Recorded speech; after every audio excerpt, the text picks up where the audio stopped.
Oi, gente, tudo bem? Meu nome é Yasmin. Estou aqui hoje para fazer a correção de algumas das questões de história do terceiro simulado Bernoulli 2026. Vamos lá? A primeira questão é a questão 46. Vou iniciar pelo enunciado para posteriormente ler o texto, ok? Os aspectos presentes no texto reforçam que, durante a dinastia de Carlos Magno, a religião cristã relacionou-se ao. O caráter cristão da realeza franca é o traço duradouro do poder dos carolíngios, que se apresentavam a seus súditos como chefes de uma sociedade cristã, que eles têm o dever de conduzir à salvação. Os reis francos eram cristãos desde a época de Clovis. No entanto, a ideologia estabelecida pelos carolíngios, com apoio da igreja, fez nascer uma concepção do exercício de poder no qual o soberano age como responsável perante Deus pela manutenção da paz e da justiça, tarefa a qual divide com a aristocracia.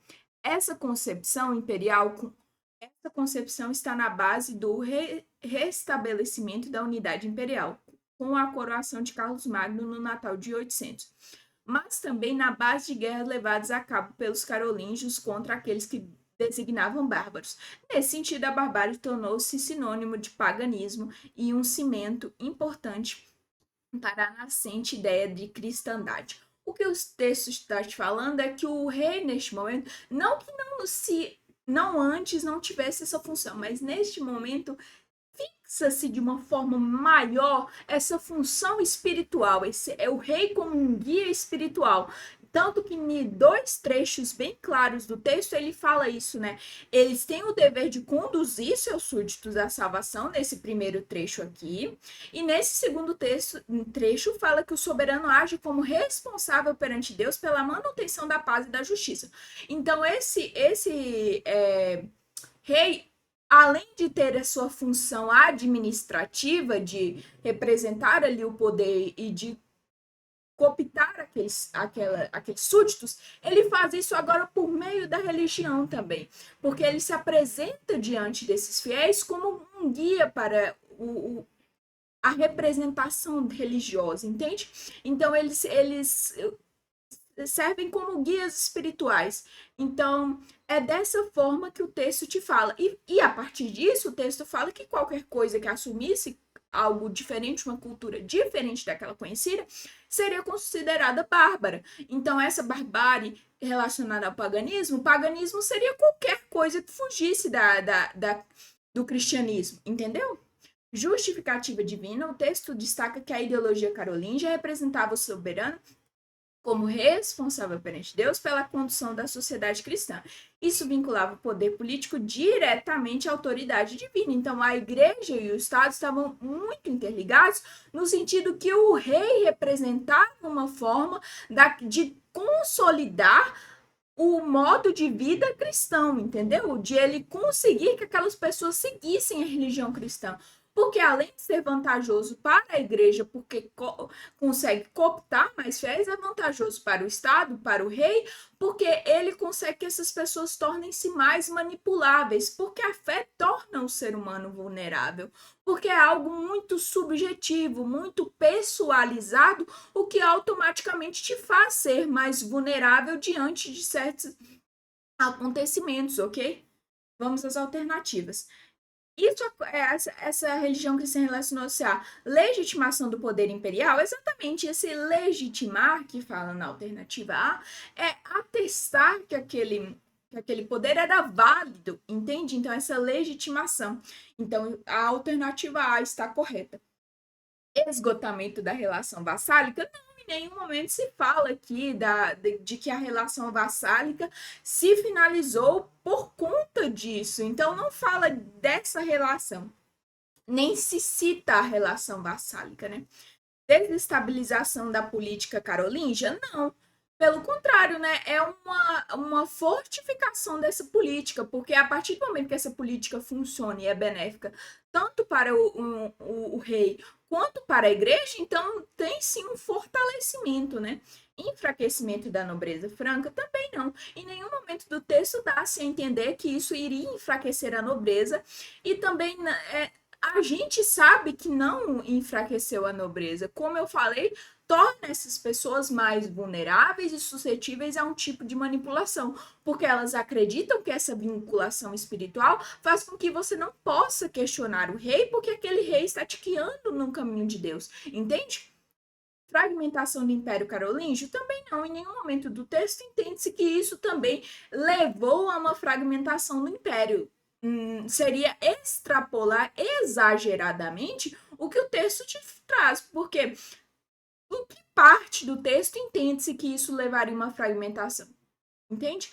Então não se pode extrapolar dessa forma o que o texto te trouxe, ok? Vamos para a próxima alternativa, então, a questão 46, alternativa correta, letra A.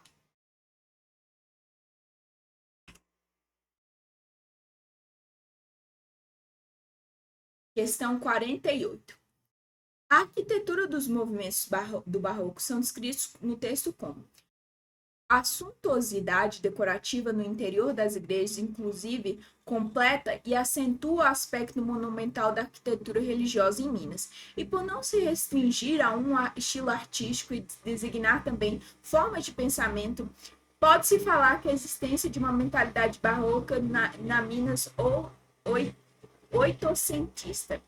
Em Minas, a cultura barroca foi reinventada à luz das particularidades locais, tendo que se adaptar a condições do meio físico e geológico local, por exemplo, com a utilização do esteatito como a pedra de cantaria da escultura arquitetônica, e a inserção do contexto de uma sociedade senhoral e escravistas, por vezes ameaçadas por insurreições e revoltas.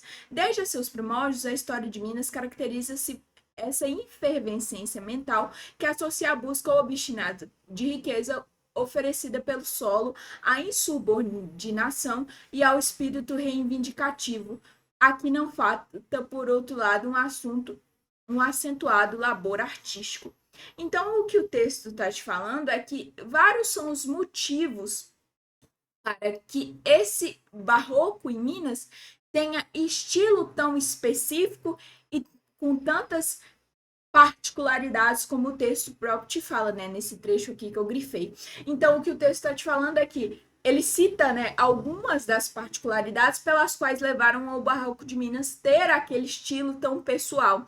Então, tanto a administração de Minas, tanto quanto as culturas que ali ornavam, essas misturas culturais, como modo de vida, tudo colaborou para que esse estilo fosse criado dessa forma. Então, o que o texto está te falando é isso, que Minas, por ter sido tão alavancado no momento do ciclo do ouro, ele também teve essa acentuação artística baseada em tudo que estava vivendo ao mesmo tempo. E o barroco sofreu uma influência disso. Aí eu gosto bastante nessas questões de história, geografia, etc., de humanas como no geral, de ler a fonte. Olha como essa fonte é interessante, ó. Uma abordagem geohistórica e etnográfica do barroco mineiro aplicado nos estudos da paisagem das regiões da antiga mineração do Brasil. Entende como esse daqui te dá uma informação muito bacana? Que você entende que esse estudo geohistórico de como a geografia e a história se colidem ali para que esse barroco funcione desta forma. Então, histórico no sentido e etnográfico também, e de um estudo do antropo, né? Porque tudo se relaciona para que isso seja aquela sociedade daquela forma, ok? Vamos para as alternativas. Espaços destinados à fruição visual? Não. Não são somente isso.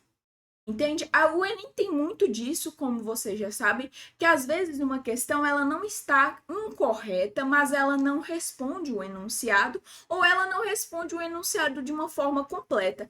E apesar de fazer sentido que o barroco pode ser assimilado a essa fruição visual, não é uma forma completa de resolver essa questão, entendeu? Então, são descritos no texto como espaços destinados à fruição. É somente isso, esses espaços? Não. São muito mais que isso. linguagens culturais dos escravizados. Novamente, tem participação cultural dos escravizados? Obviamente que tem influência deles, mas não é somente isso. Peças arcaicas do continente americano? Não. Isso aqui é absurda, né? Porque não se considera que tenha essas peças arcaicas, então não faria sentido. Representações artísticas da cultura popular. Novamente, não é somente isso. Tem relação com a cultura popular? Com certeza, porque tem relação com o modo de vida das pessoas.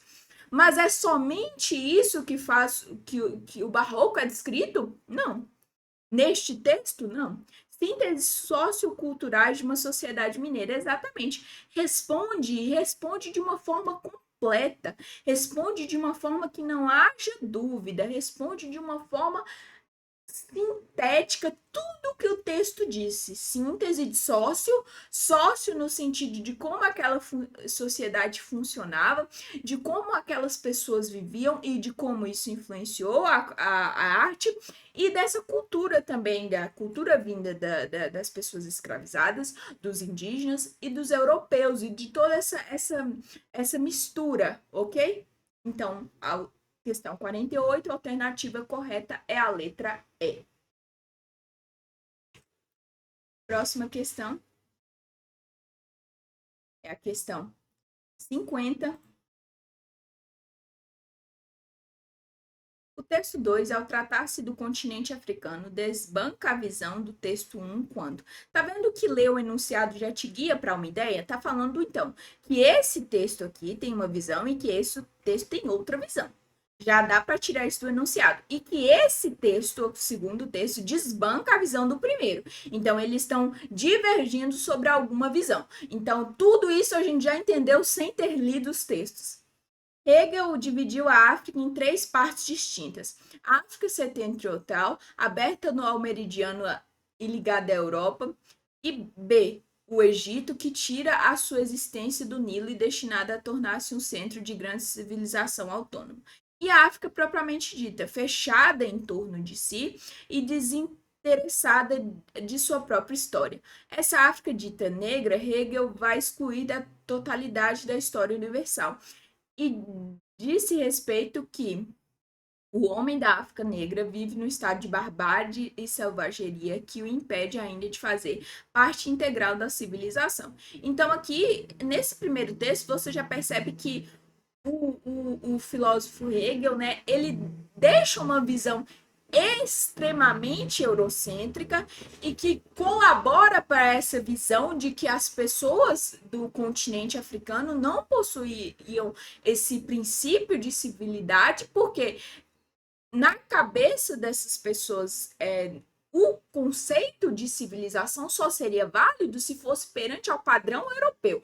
Qualquer coisa que fosse contra isso, que funcionasse de maneira diferenciada, já não seria algo entendido como civilização. Então, essa visão é carregada de muito preconceito, carregada de muito etnocentrismo. Então, vamos ler o texto 2 para ver como que o outro autor contradiz o que Hegel fala. As condições econômicas da costa da Guiné Inferior mudaram completamente entre 1500 e 1800 e suas mudanças tiveram várias consequências. Uma delas caracterizou-se para a aparição de uma complexa rede de rotas comerciais principais e secundárias, que primeiramente reuniu os novos povos da região entre si. Depois colocaram em contato com Mole, não sei pronunciar essa palavra, do Nordeste, os Mande do Noroeste, os estados berberes e com o mundo muçulmano, através do Saara, por fim, por o Atlântico, tal que estendeu-se ao primeiro da Europa, em seguida, a partir do século XVI, as Américas. Então, entende que o autor aqui diferencia de Hegel a partir do momento que ele cita, assim, essa rede complexa de comércio, de ligações, de tudo, dessa vida como algo muito complexo, diferente do que o Hegel traz. Então, o que ele faz é falar, não, o continente africano tinha, sim, muitos tipos de redes econômicas, redes sociais, redes culturais muito diferentes do que se é entendido de uma forma, como eu falei, etnocêntrica, eurocentrada, entende? Então, é dessa forma que o texto 2 contradiz o que o texto 1 traz. Vamos às alternativas. Reforça a geografia tripartite do território? Não, não é isso que o autor fala para refutar a visão do Hegel. Ele não fala em nenhum momento dessa geografia tripartite. Na verdade, seria mais o Hegel, né? Que ele divide aqui entre A, B e C. Esse tripartite seria mais uma visão do Hegel, né? Revela a presença de um Estado moderno? Também não. O autor também não faz isso. Enfatiza a dependência dos circuitos europeus? Não, ele fala que existem áreas que são, sim, autônomas ao continente europeu, que essas relações são benéficas para ambos, mas que também existem áreas que são autossuficientes ali. Demonstra o dinamismo cultural entre os povos? Exatamente, ele demonstra essas dinâmicas aqui para demonstrar essa complexidade como um todo. Limita as interações africanas a regiões próximas? Também não. Ele fala de várias regiões aqui e regiões próximas e distantes. O texto 2 desbanca a visão do texto 1 ao demonstrar o dinamismo cultural e comercial entre os povos africanos, enquanto o Hegel afirmava que o continente era fechado em torno de si. Os dados históricos mostram intensa circulação de mercadorias, pessoas e culturas, provando que a África sempre esteve integrada a fluxos globais e possui uma história ativa e conectada. Ok? Então, a questão 50, a alternativa correta é a letra D.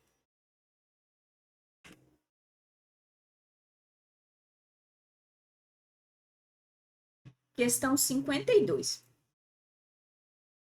Com base no texto, uma das ações governamentais após 1930 foi: durante o governo Vargas, a criação de instituições como o Ministério da Educação e da Saúde e o Ministério do Trabalho, Indústria e Comércio marcou a institucionalização das políticas sociais. Segundo Almeida, 2016, essas políticas, embora não derivassem de um histórico prévio de reivindicações sociais, representavam o caminho escolhido pelo Estado pós-1930 para enfrentar a questão social.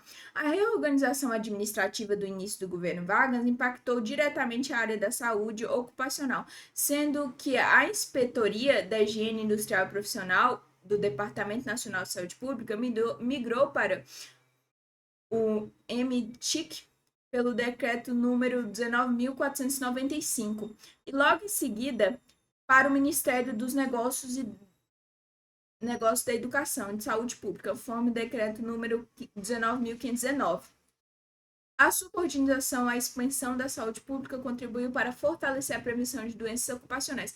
Aqui está falando mais de uma explicação, né, dessas criações, desses ministérios, dessas modificações promovidas por Vargas, origens da segurança pública e saúde do trabalho do Brasil, as legislações trabalhistas, tá vendo? As legislações trabalhistas.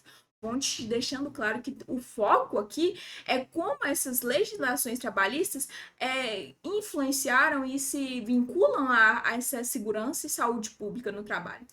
Então, o que o texto te fala é essa ligação entre a criação do Ministério da Saúde, Ministério do Trabalho, e tudo isso relacionando para que se criasse essa organização mais institucionalizada. Então, Vargas utilizou a concessão de direitos para conquistar apoio da classe operária, uma política frequentemente chamada de trabalhismo ou paternalismo estatal, tanto que o Vargas tinha um apelido, né, de pai dos pobres, por isso que esse paternalismo. Aí se faz a piada, né, que Vargas era pai dos pobres e mãe dos ricos, porque como é sabido, ninguém na história é bonzinho e está dando essas coisas para os trabalhadores porque se importa muito. O próprio texto e o próprio trecho que eu deixei aqui para vocês deixa bem claro que o interesse de Vargas era cooptar apoio, porque Vargas já teve muitos mandatos de uma forma que ele não foi eleito pelo povo. Então ele precisava que esse povo gostasse da figura dele. Então essas medidas todas eram pensadas a isso, entende? Aí aqui eu coloquei algumas dessas modificações que se criou a partir da criação da CLT, de todas essas leis trabalhistas adicionadas pelo governo Vargas, né? A jornada regular, o descanso, as férias, a proteção, regulamentação do trabalho de mulheres e menores de idade, salário mínimo, todas essas daqui são exemplos de quais foram essas modificações. Vamos às alternativas.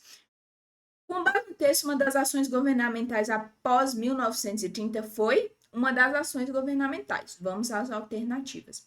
Regulamentação sindical? Não. O texto não está te falando sobre sindicatos. Assistência trabalhista? Exatamente isso. Tudo no texto indica para essa ideia de relacionada ao campo laboral, ao campo do trabalho. Controle inflacionário? Também não. O texto não fala sobre inflação. Expansão ferroviária? Também não. Tanto que isso é um problema do Brasil até hoje. Reforma agrária? Também não. Quem tentou depois, posteriormente, a reforma agrária foi o Django, né? Mas sem sucesso também. Então, não. E é isso. Então, a 52, a alternativa correta é a B, ok? 55.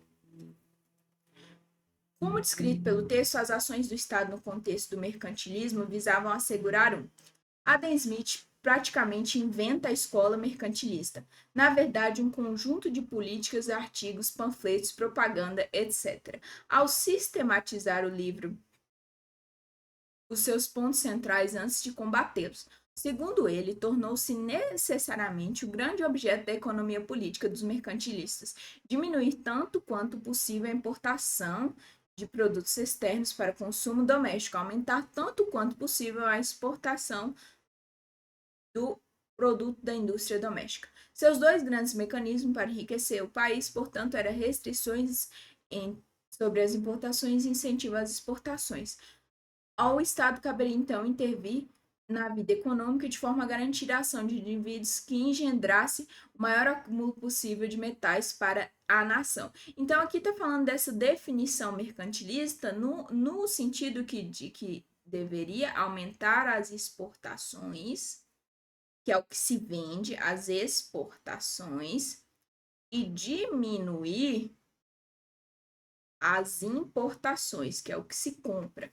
Porque dessa forma você terá mais lucro. Você consegue ter um maior lucro porque você está vendendo mais do que você está comprando. Então, seu lucro é positivo, ok? É isso que o Adam Smith quer fazer entender diante desse contexto, desse sentido do mercantilismo. Então, deixa bem claro esse trecho que é o mais importante do texto, né? Onde ele fala diminuir tanto quanto possível a importação de produtos externos para o consumo doméstico e aumentar tanto quanto possível a exportação do produto da indústria doméstica.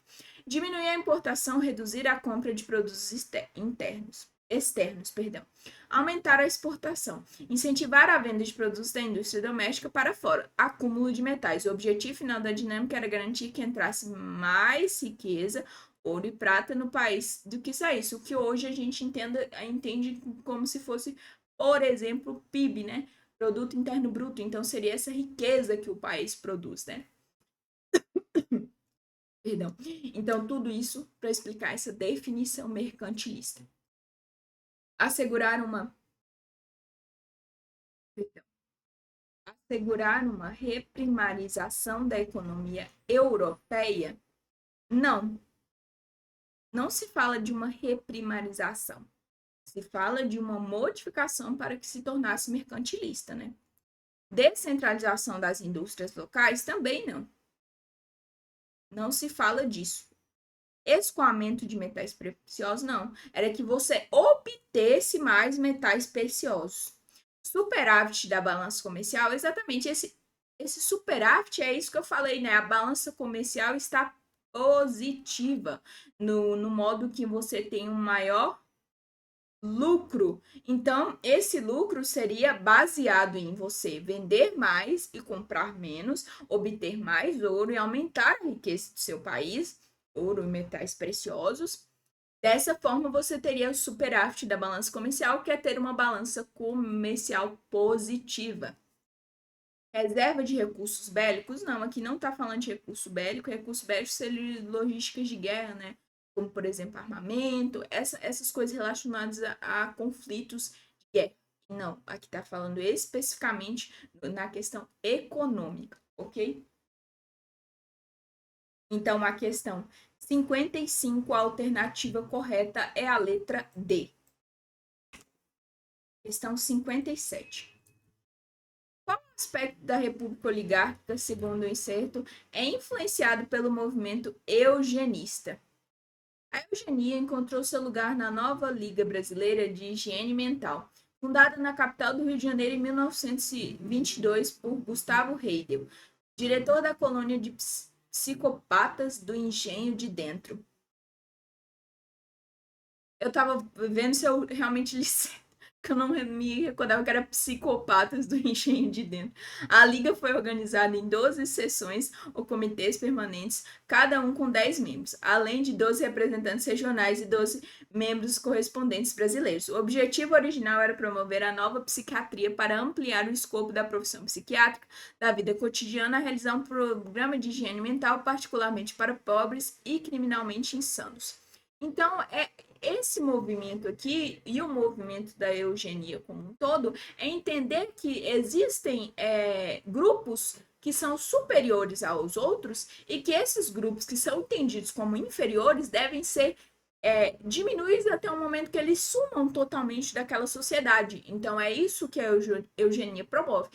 Independente de qual seja o grupo, normalmente um grupo marginalizado, vulnerável social. Então, esses grupos eram vítimas dessa eugenia, que entendia que aquelas pessoas, ou determinadas pessoas eram superiores e que as pessoas que não fossem participantes daquele grupo deveriam ser cada vez ter uma quantidade menor, até o momento que ela fosse sumir daquela sociedade, entendeu? Então, vamos às alternativas. Ações de saúde pública, exatamente isso. Porque quando ele fala aqui nesse trecho, ó, organizar e promover uma nova psiquiatria para ampliar o escopo da profissão psiquiátrica na vida cotidiana e realizar um programa de higiene mental, particularmente para pobres e criminalmente insanos. Então, olha como também a fonte aqui te dava uma ideia, ó. Cuidar, controlar e curar. Ensaios históricos sobre a saúde e a doença na América Latina. Então, tá deixando bem claro que aqui é sobre uma saúde pública, uma questão de saúde pública, né? Então, a alternativa correta é a alternativa letra A. Avanços da reforma urbana? Não. Existem questões da reforma urbana que foram baseadas nessa ideia eugenista, mas, no caso, o texto não cita diretamente este tipo de reforma. Por exemplo, a higienização que aconteceu no Rio de Janeiro naquele momento, então, capital. E dessa forma, quando se pensa nessa higienização, não é que abarcou todo mundo. Como eu disse, eles entendiam que tinham grupos superiores a outros. Então, também aquelas pessoas que moravam em barracões, aquelas pessoas que eram ali com menor poder aquisitivo, elas foram empurradas às margens da cidade e que se transformaram nesse processo de favelização que permanece até os dias de hoje. Então, preciso entender também que essa higienização aconteceu de uma forma muito específica e pensada só para o grupo social daquela cidade, pensando para as elites, para que as elites se sentissem uma França brasileira. Então, não era pensar, nossa, vamos levar maior desenvolvimento para as pessoas daquele local. Muito pelo contrário, as pessoas que eram vulneráveis, que eram marginalizadas, foram mandadas às beiradas da cidade e ali permaneceram vivendo em condições totalmente desfavoráveis, ok? Medidas de redistribuição social, também não. Ampliações de políticas migratórias, não. Apesar de você entender que também pode ter relação da eugenia com isso, o texto também não te traz, tá entendendo? Que às vezes tem relação com a eugenia, mas não responde ao enunciado e não tem relação com o texto, então é preciso entender.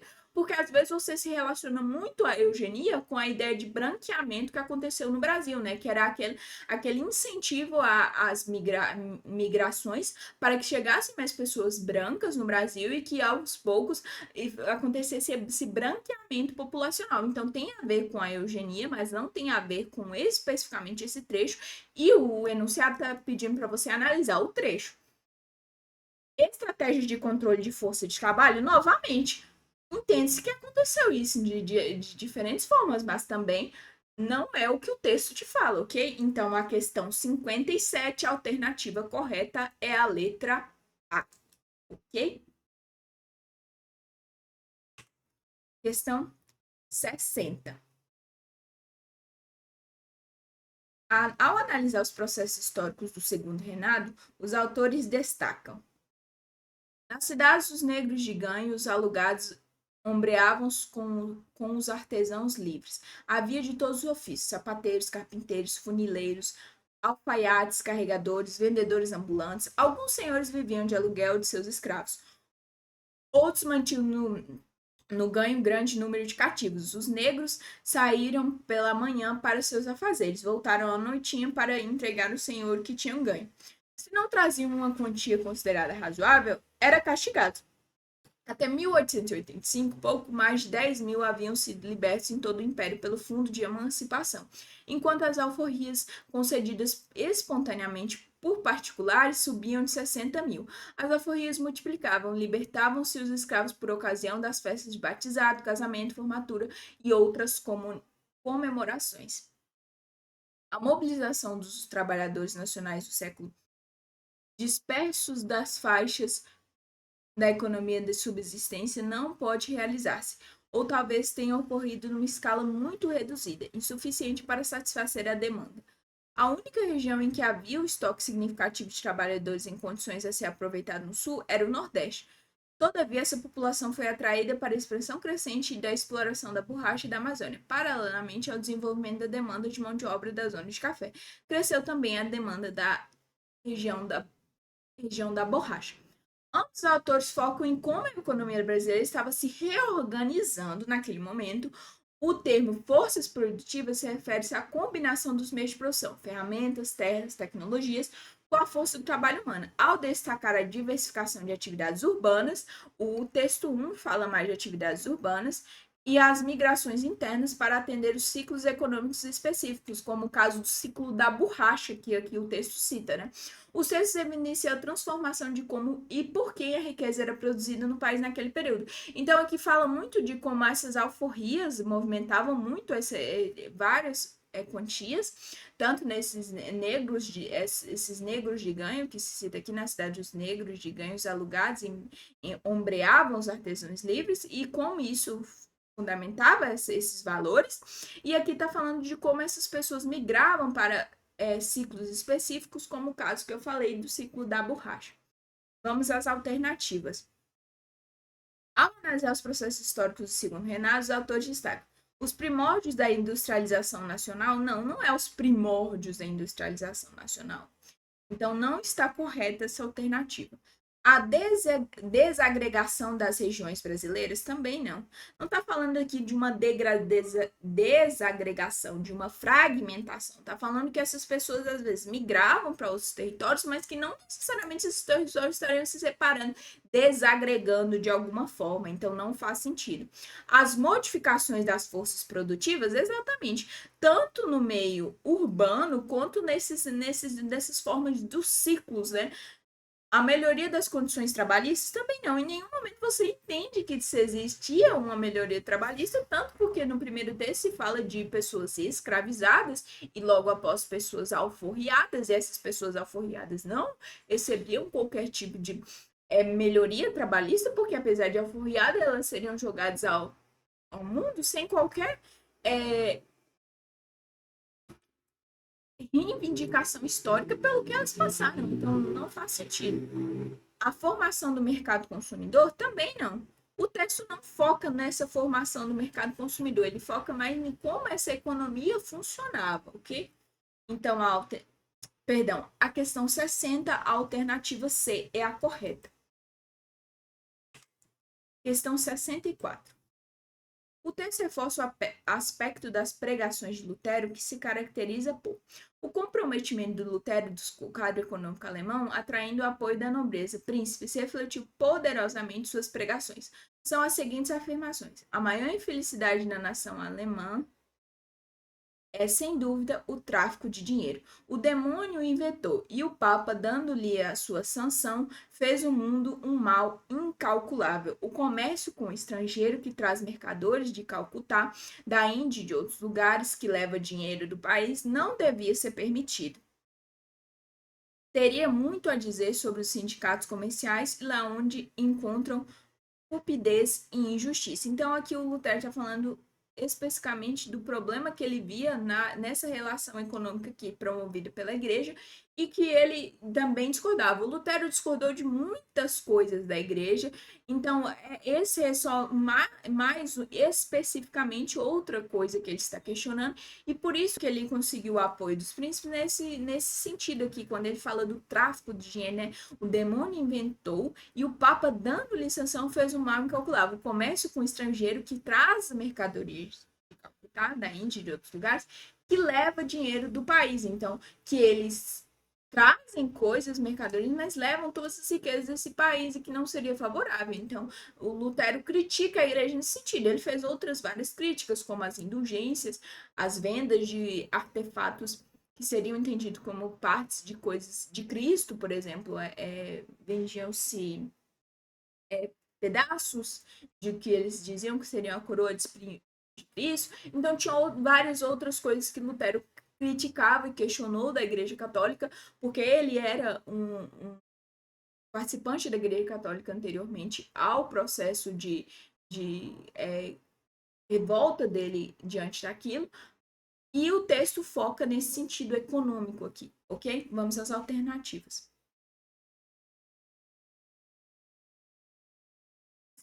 O texto reforça o aspecto das pregações de Lutero que se caracteriza por combater a prática da usura?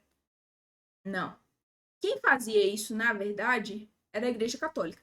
A Igreja Católica combate a prática da usura. O que seria essa prática da usura? É obter lucro. Juntar dinheiro. Você ter um acúmulo de riquezas.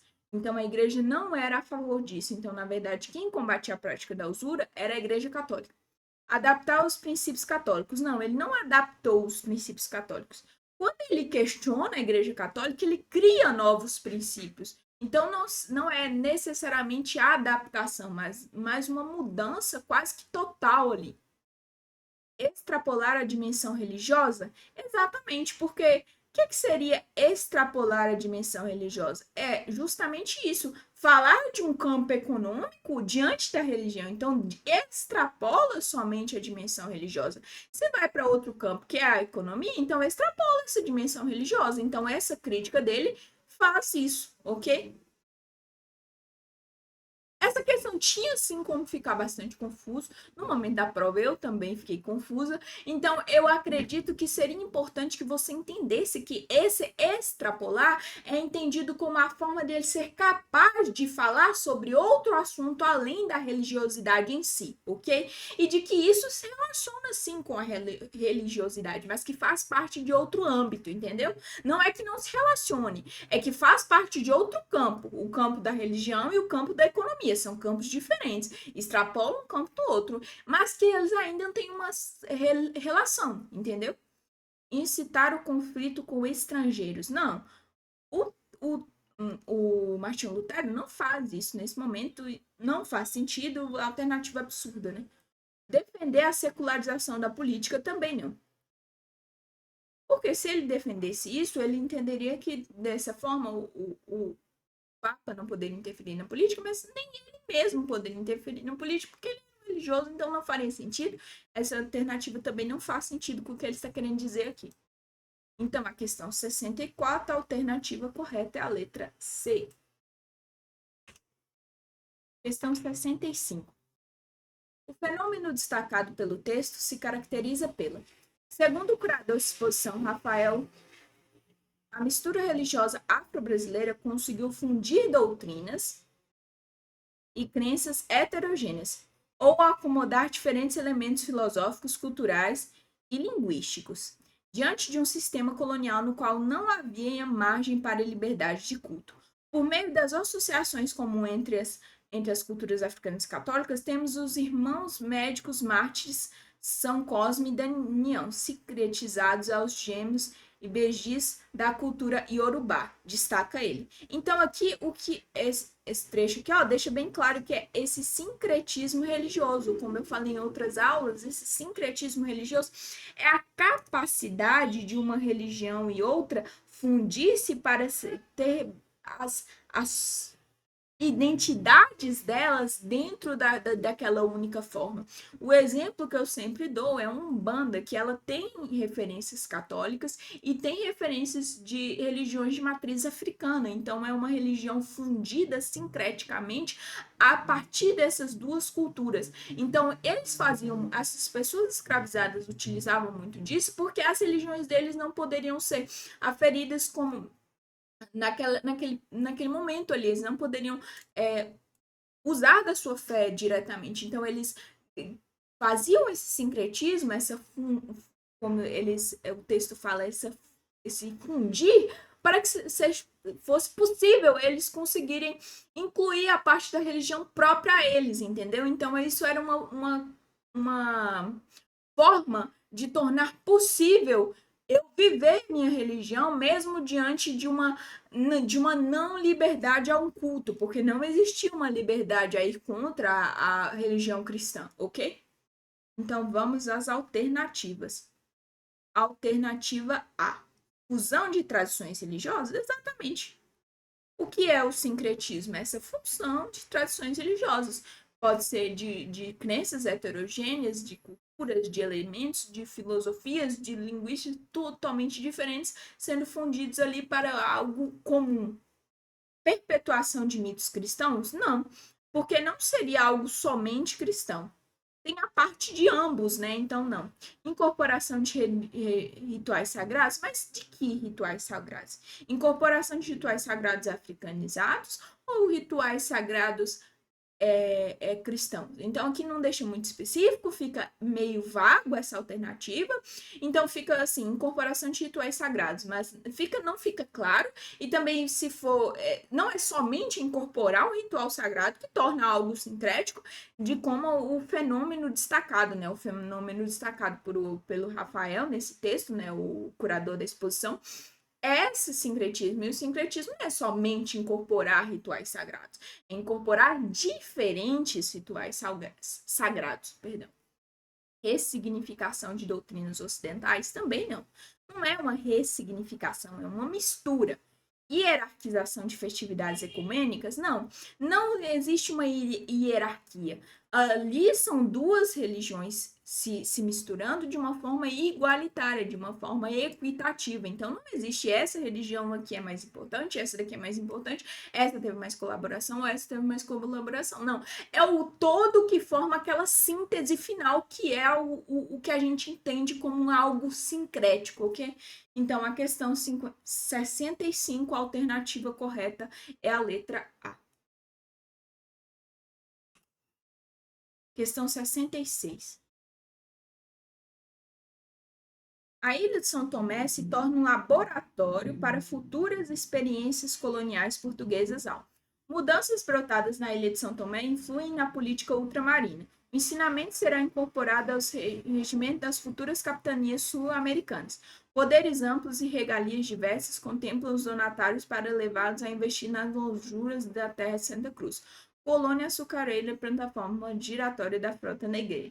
São Tomé reexporta para a América Portuguesa indivíduos mais resistentes às doenças europeias oriundos do litoral africano, versados na língua geral luso-africana, a língua de São Tomé, idioma negreiro e por vezes já treinados fabricados do açúcar.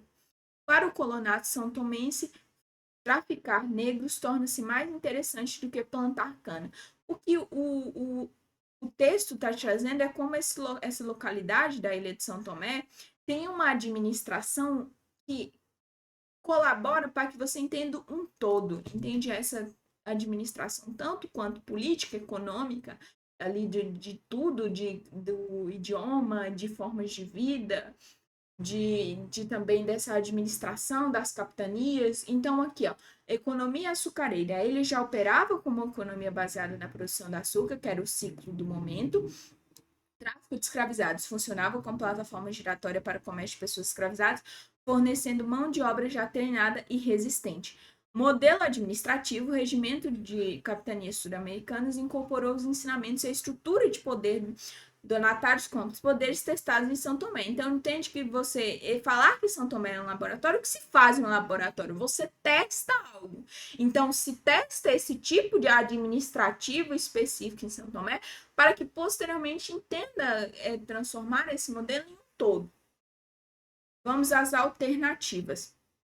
Abrir relacionamentos diplomáticos com a África? Não. Não é isso que torna São Tomé ser um laboratório. Garantir o monopólio português de tráfico de escravizados? Novamente, pode ser que isso tenha influenciado. Não é possível citar isso baseado nesse texto. Mas pode ser que seja possível. Mas não é isso que torna São Tomé laboratório para as futuras experiências coloniais portuguesas. Então, não faz sentido. Possuir estruturas econômicas semelhantes ao Brasil. Exatamente. Se essa ilha possui uma estrutura semelhante, eu uso ela de teste e testo ali o que funciona, o que não funciona, para posteriormente colocar no Brasil, entende? Se é um laboratório, é onde acontece um teste, é onde acontecem experimentações. Então, baseado nessas experimentações, eu consigo chegar ali numa resolução e no que não funciona, o que funciona, exatamente. Abrigar condições climáticas compatíveis ao território brasileiro? Também não. Não é isso que faz São Tomé ser um laboratório. Não somente isso. Estabelecer a fatoria principal da salvaguarda dos interesses europeus? Também não. Não somente isso. Então, a questão 66, a alternativa correta é a letra C. Ok? Questão 69. O texto evidencia, no contexto do imperialismo estadunidense do século XX, as aproximações entre os países. Rui Barbosa transpõe para a Constituição do país elementos da Constituição americana, como a consolidação da República, abriu-se caminho para a maior influência dos Estados Unidos. A aproximação e apoio político dos Estados Unidos ao governo brasileiro produziram dividendos econômicos, favorecendo a capital americana em questões de tarifárias e concessões. Para Manuel Bonfim, o papel salvaguarda da Grande República não era o interesse das nações sul-americanas, pois o governo do ZEUA as via como imprestáveis e ignoráveis, sem condições de serem soberanas. Theodore Roosevelt referia-se aos colombianos como criaturas desprezíveis de Bogotá, e esses corruptos, idiotas e homicidas. Então, aqui, o que o texto fala é que essa ajuda, entre aspas, promovida pela potência estadunidense, não era meramente vou fazer uma boa ação com países latino-americanos. Não, pelo contrário, eles viam ali uma capacidade de, além de uma proteção dentro daquele continente americano, também uma forma de obtenção de lucro, porque esses países são subdesenvolvidos e que eles sabiam que tinha um domínio ali perante eles. Então, que eles poderiam usurpar muito disso diante de várias facetas, como, por exemplo, um exemplo de colocar multinacionais nesses países onde a mão de obra é mais barata e as políticas trabalhistas são de mais, como se diz a palavra? Maleáveis. Tudo isso favorece para que essa potência receba mais lucro e mais poder. Então, não é meramente uma bondade, porque nada no mundo funciona dessa forma. Então, o que o texto te fala é que os Estados Unidos viu essa oportunidade, tanto que fala que eles não enxergavam essas pessoas como dignas, não enxergavam como imprestáveis, ignoráveis, sem condições de serem soberanos. Então, era, sim, uma forma de dominação puramente. Então, vamos às alternativas.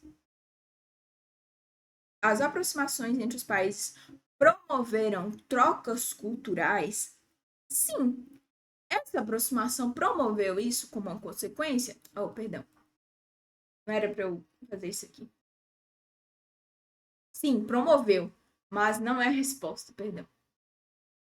Promoveu trocas culturais? Pode dizer que sim, mas isso não responde o porquê que esse imperialismo estadunidense aconteceu. A motivação não era essa. Então, evidencia que aconteceu isso? Sim, pode ser uma consequência, mas também não fazer. E também uma troca cultural até que ponto? Porque, na verdade, o que acontece mais é uma reprodução do que a potência estadunidense exporta para os outros países. Então, na verdade, não é uma necessariamente troca, ok?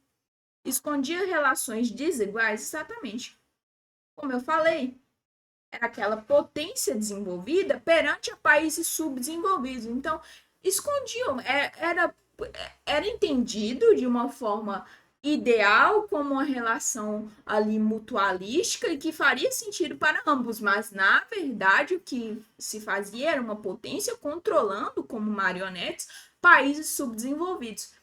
Emancipavam setores econômicos? Não.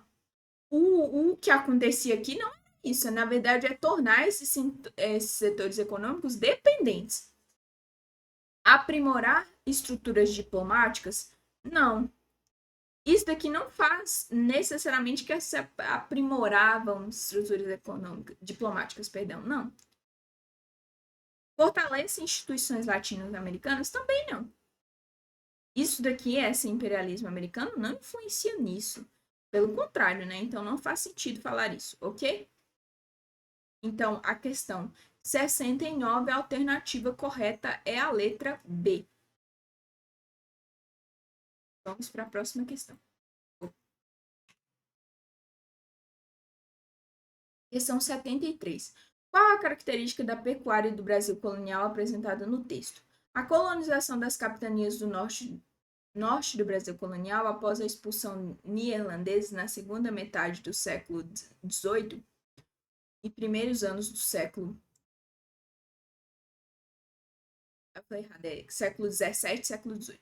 Avança rapidamente com o gado bovino, um agente dinâmico de espalhamento para o interior do continente, biota portátil, que os europeus trouxeram para a América. O gado ocupou terras consideradas não aptas para o plantio principal de commodity da América Portuguesa, a cana-de-açúcar, nas décadas finais do século XVII. Se deu através de rotas há muito investigadas por Capistrano de Abreu, os sertões do dentro dos sertões de fora.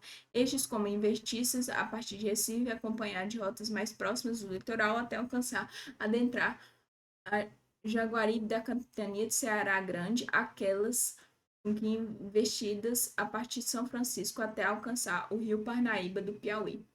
Então, o que o texto está te falando é que essa pecuária funcionou de uma forma a interiorizar o Brasil. Sempre que pensar em qual é a função inicial dessa pecuária, pensa interiorização. Qual que é essa palavra na sua cabeça? Por quê? A ocupação territorial, inicialmente, fixa-se ali o litoral brasileiro, né? Então, esse fluxo relacionado à pecuária funcionou para que houvesse essa interiorização relacionada com esse tipo de prática, entende? Então, isso funcionou e o que o texto aborda é isso.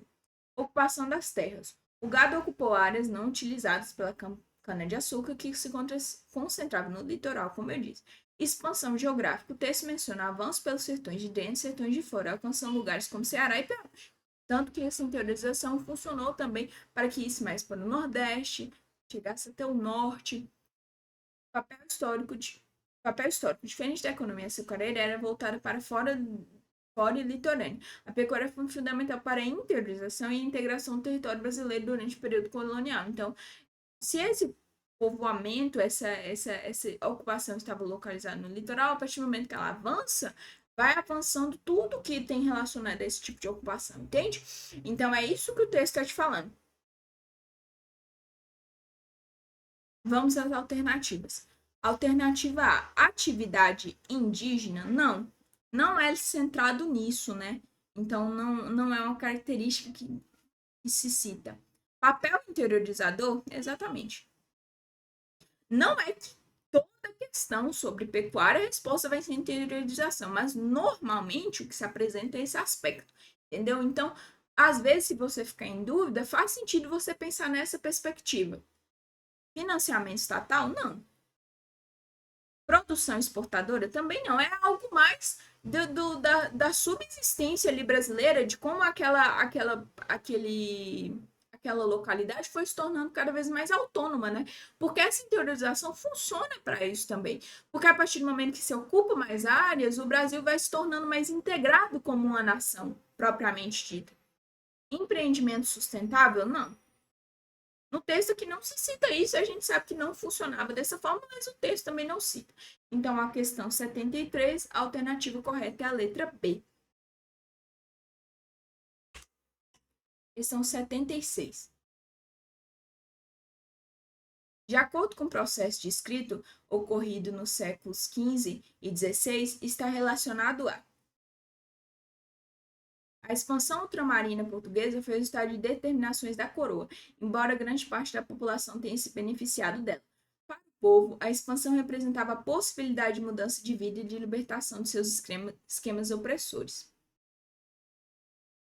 Ao ter a opção de saída das terras de além-mar. Para o clero e a nobreza, representava a cristianização e conquista, forma diferenciada de servir a Deus e ao rei, ao mesmo tempo que aspiravam a recompensas materiais como rendas, terras, ofícios, etc. Para os mercadores, significava aumento dos lucros, a partir da ampliação do comércio, por fim da coroa, era a sobrevivência do meio de impostos colhidos em todos os setores. Então, aqui o que o texto está falando é que são várias as motivações para que se tenha essa expansão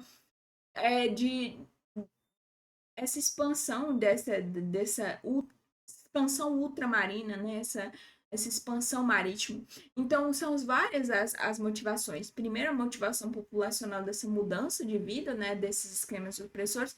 Depois, a do clero, né? Que é a contra, principalmente relacionada à contra-reforma, que eles queriam obter mais fiéis posteriormente ao aumento do protestantismo.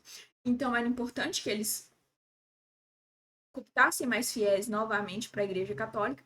E também porque era interessante para os mercadores e para a coroa. Então, aqui se fala de muitas motivações. Então, a expansão marítima era multifatorial. Define-se esse texto por essa frase. Vamos às alternativas. De acordo com o texto, o processo de escrita ocorrido nos séculos XV e XVI está relacionado a convergência de diferentes interesses. Exatamente. A expansão marítima foi multifatorial. E para que acontecesse, tinha que ter uma convergência, né? De que todos esses interesses foram pensados para que iniciassem esse processo de verdade. Dependência de alianças internacionais? Não se cita no texto que para acontecer isso, teve que ter aliança internacional. Emergência política de grupos mercantes, não somente, né? Se fala que de muito mais motivos do que somente o grupo mercante. Efervescência cultural vivenciada no período? Faz relação? Faz, mas não é somente isso. Então, faz relação com essa efervescência cultural de eles quererem descobrir outras localidades do mundo, mas não somente isso. Seria diminuir o que o texto e o que a questão como um todo fala. Influência de experiências náuticas anteriores? Também não.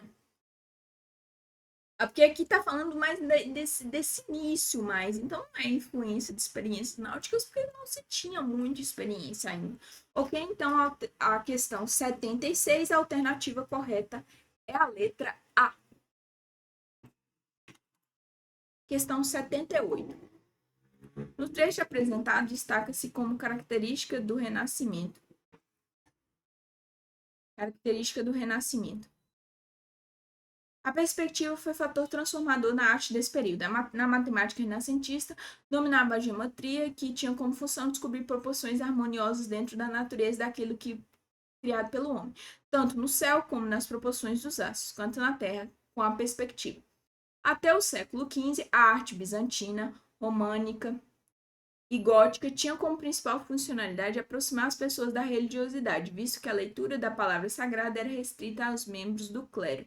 Com a mudança dos conceitos de Deus, homem, durante o século XV, a arte acaba por acompanhar discussões da época, voltando à intenção dos outros contextos que não fossem sacros. Em sua pesquisa sobre o uso de técnicas ópticas nas pinturas, afirma que muitos artistas utilizaram a óptica diretamente para realizar suas produções. Me refiro a espelhos e lentes, uma combinação de dois para criar as projeções fiéis. Então, está falando que aqui esse momento do Renascimento, né? Do Renascimento de deixar de ser teocêntrico, de ter o Deus no centro, né, de que tudo seria direcionado a Deus, como, por exemplo, a arte, né, que a arte deveria ser necessariamente sacra, né, relacionado com o culto a Deus, a religião, a cristandade.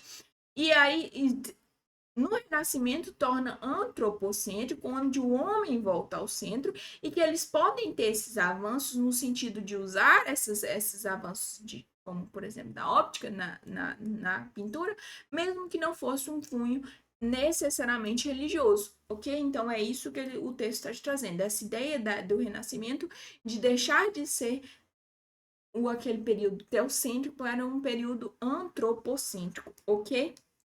Desvalorização da religiosidade? Não. Não está falando de um desvalorizar.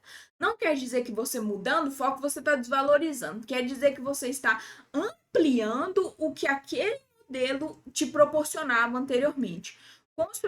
Consolidação do universalismo? Não. Insurgência do criticismo? Também não. Busca do perfeccionismo? Exatamente. Alternativa correta é a letra D. Porque ele fala, né, dessas projeções. Ó, esse trecho aqui é bem específico ao que a questão queria de você, para criar projeções fiéis. Se você está relacionando algo antropocêntrico, agora você quer essa busca do perfeccionismo, essa busca de entender o corpo humano, de representar. Então, tudo isso tem sentido com o que o texto está te falando e que o enunciado também te traz, e que é essa característica do Renascimento, entende? Refutação do classicismo, não. Pelo contrário, na verdade, busca-se ideias no classicismo. Então, eles se usam muitas referências do período do classicismo, então não faz sentido. Então, a questão 78, a alternativa correta é a letra D. Questão 80. O texto descreve a Câmara Administrativa do período colonial, Brasil como uma instituição ambígua em razão de sua. Agiam as câmaras por intermédio de posturas e editais. De seus atos havia recurso para autoridades superiores, como o Conselho Ultramarino, os corregedores da comarca, ouvidores gerais ou a própria comarca. Em casos excepcionais, reuniam-se com outras autoridades administrativas e homens bons, nobreza, milícia e clero, importantes juntas gerais. Podiam também nomear procuradores da corte. Muitas vezes determinava o rei que a Câmara fosse ouvidas em assuntos de interesse comum ou próprio. Competia-lhes ainda registrar em seus livros atos régios que diziam a respeito da administração do Estado. Também podiam ocorrer que entrassem em conflito com os governadores gerais ou subalternos, capitães-mores, ouvidores e outras autoridades.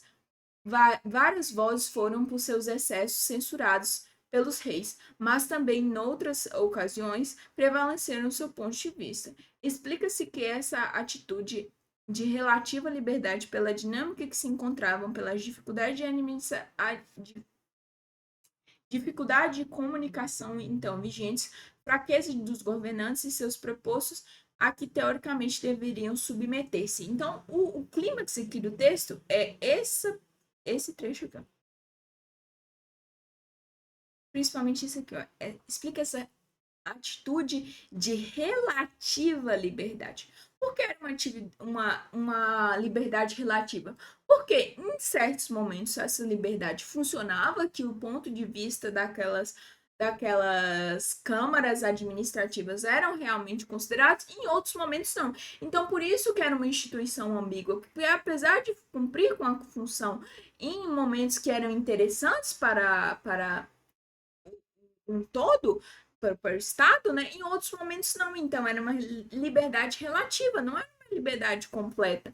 Então, por isso que ela era muito ambígua. O texto destaca que, embora as câmaras tivessem poder local e frequentemente entrassem em conflito com autoridades superiores, governantes e ouvidores, por vezes fazendo prevalecer seus próprios pontos de vista devido à distância da metrópole, elas ainda estavam sujeitas a recursos e censura, seus atos podiam ser revistos pelo Conselho de Marinha e pelos reis, submissão teórica, legalmente deveriam se submeter aos pressupostos do rei, controle administrativo, atuam sobre normas, posturas e editais que podiam ser contestados por órgãos superiores. Então, essa liberdade, mas liberdade até que ponto? Até o ponto de não ferir nada que fosse uma determinação daquela elite. Então, eu poderia ter um poder ali popular, né, que era exercido quase que popular para essa Câmara, mas essa Câmara era submetida a essas condições aqui que deixavam essa liberdade muito relacionada a determinações de contextos, não era uma liberdade de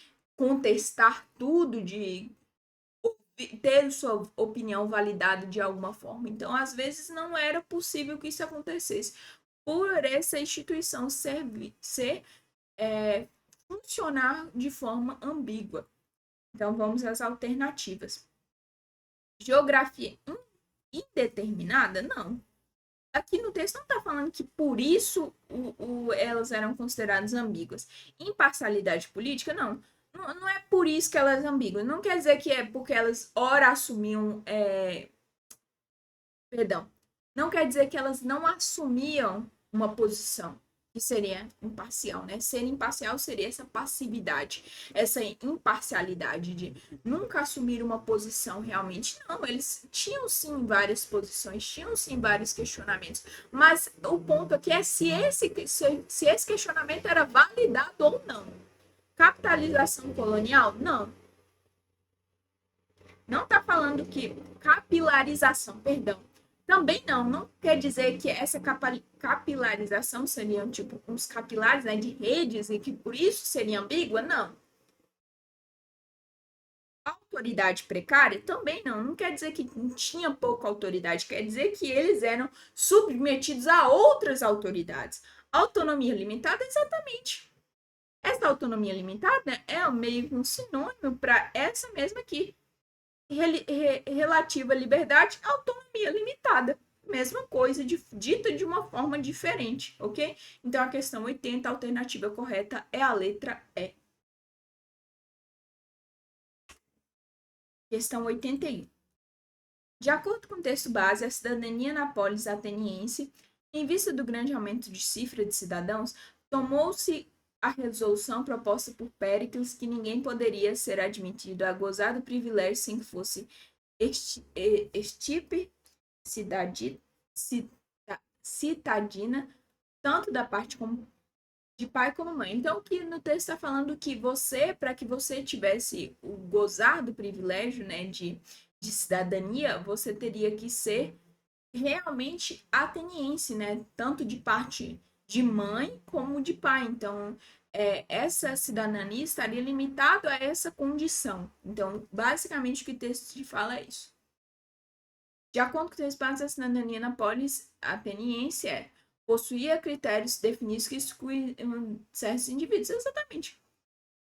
Iria excluir certos indivíduos por quê? Nem todo indivíduo que vive nessa polis é necessariamente filho de pai e mãe ateniense. Então, já excluiria grande parte ali dos indivíduos, que tinham muitos indivíduos estrangeiros, pessoas escravizadas, e que essas pessoas escravizadas poderiam não ser daquela localidade, poderiam ter sido trazidas.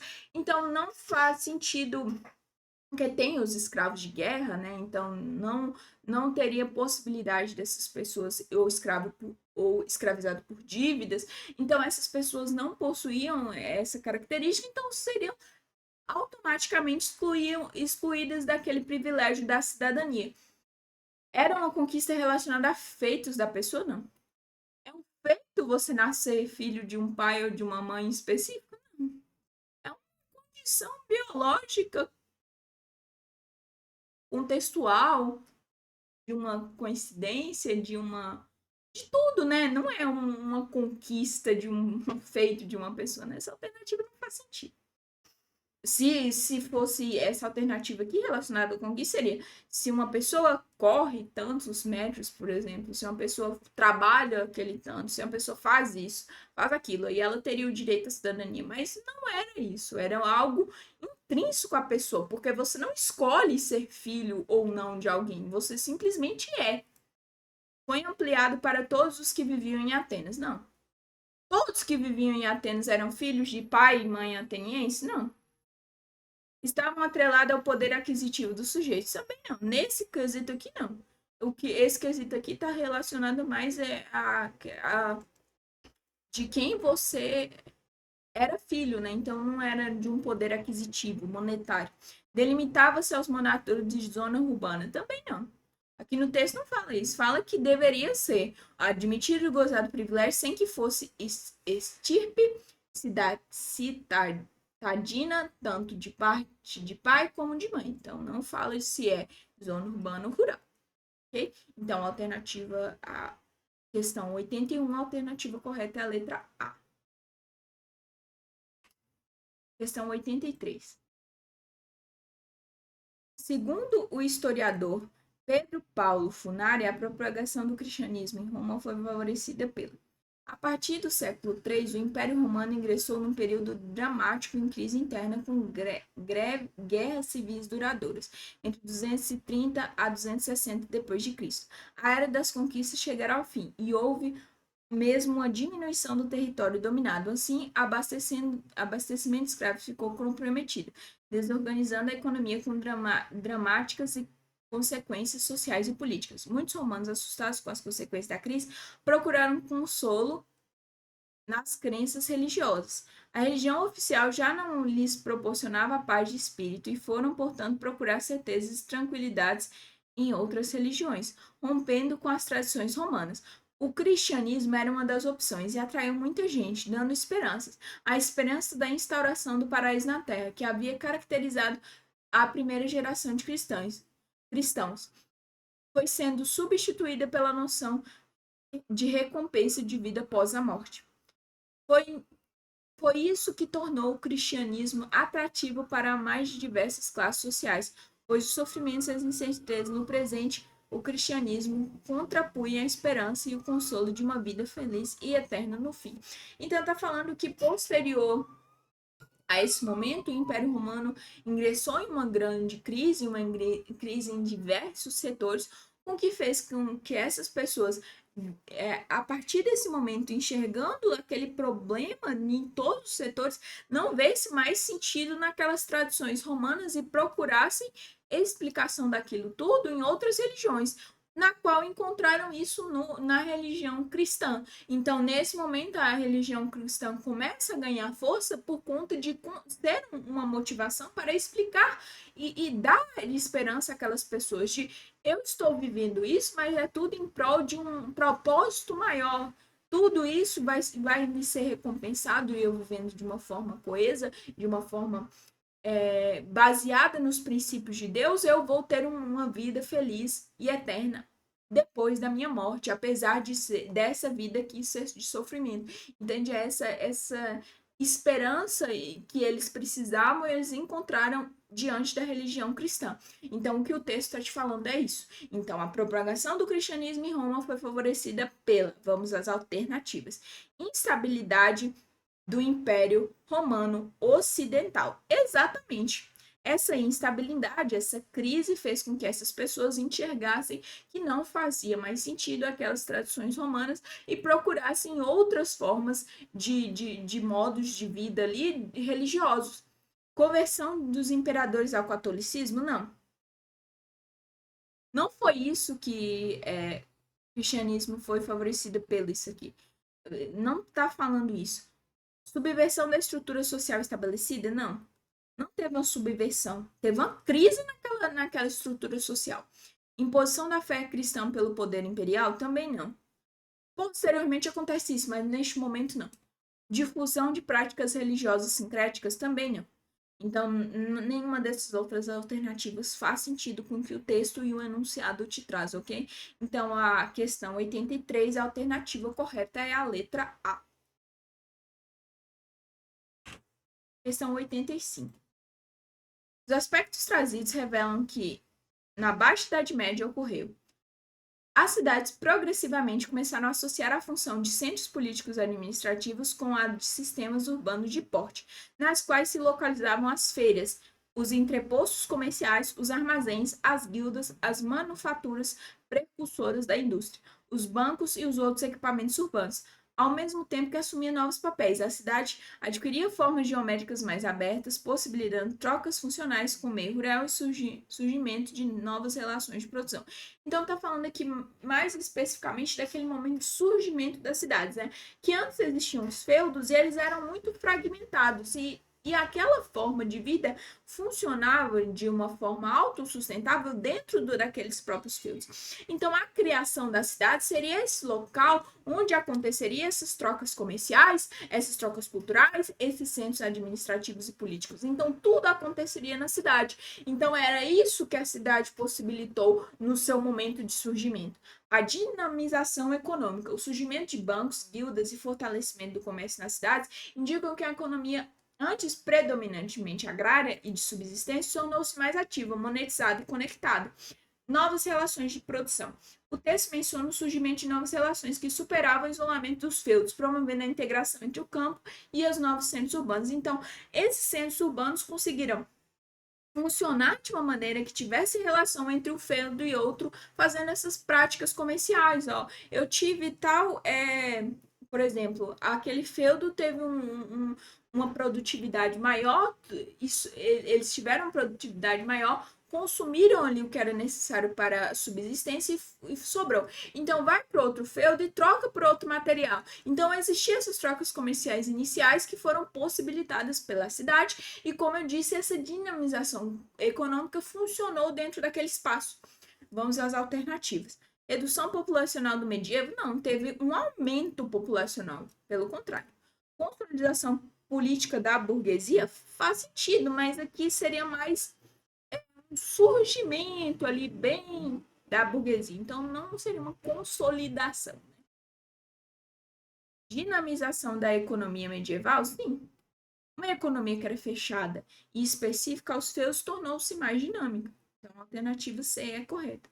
Homogeneização dos grupos sociais? Não, não quer dizer que aqui os grupos sociais tornaram-se homogêneos. Teve essas mesmas, as diferenças foram mantidas, mas agora tinha aquele enraigado, aquela relação entre esses grupos sociais. Anulação de relações no sistema feudal, não. Não quis dizer que neste momento aqui já se anula o sistema feudal e ele se dissipa, não. É que, na verdade, o sistema feudal se modifica de uma forma progressiva, ok? Então, a 85, a alternativa correta é a letra C. Questão 89. O texto evidencia que a conquista de direitos ao final do governo Figueiredo foi fruto. Em junho de 1983, ocorreu em Goiânia a primeira manifestação popular em favor das eleições diretas, como uma espécie de ensaio do PMDB, que se surpreende com 5.000 pessoas que lotam ginásios de esportes da cidade. No mesmo ano, as enquetes de opiniões públicas revelaram grande interesse da população pelas eleições diretas para presidente. Em 25 de janeiro de 1984, dia da fundação da cidade de São Paulo, 300.000 pessoas ocuparam a Praça da Sé, num comício com 6 horas de duração, no qual artistas, jogadores de futebol, personalidades e lideranças políticas se revezavam no palco, o que passa a construir uma marca registrada dos comícios seguintes.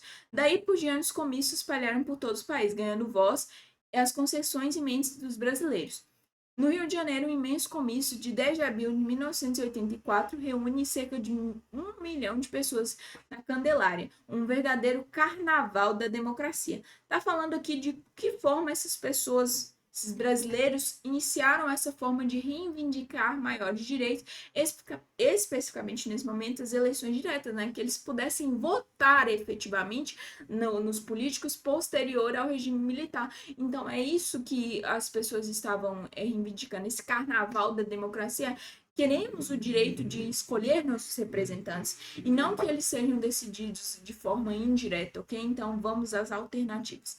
Das lideranças dos políticos, o governo foi fruto das lideranças políticas dos partidos institucionalizados? Não. Aqui está falando mais da função do povo, de como foi um levante popular muito grande. Da concessão voluntária de dirigentes militares? Não.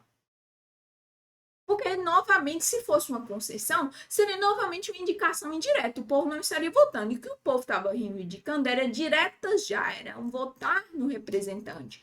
Então, aqui eu citei um movimento específico, né, do Direto Já, mas aqui tá falando de comícios como um todo. Do apoio internacional de países democráticos, também não. Aqui tá falando do povo brasileiro em si, não dos... Teve apoio, com certeza, mas não tá falando no texto sobre isso em específico. Dos movimentos sociais da sociedade civil, exatamente. Dessas reivindicações, desses comícios, dessa luta da sociedade civil pelo voto direto, das instituições de publicidade nacional. Tem influência, com certeza, mas o que o texto está te colocando como foco é dessas pessoas, é como o brasileiro assumiu essa vontade de lutar pela uma eleição direta, de lutar por um direito, entendeu? Então, a 89, a alternativa correta é a letra D. Então, foi isso, gente. Gostaria de agradecer pela oportunidade e dizer que qualquer dúvida estou à disposição. E é isso. Tchau, tchau.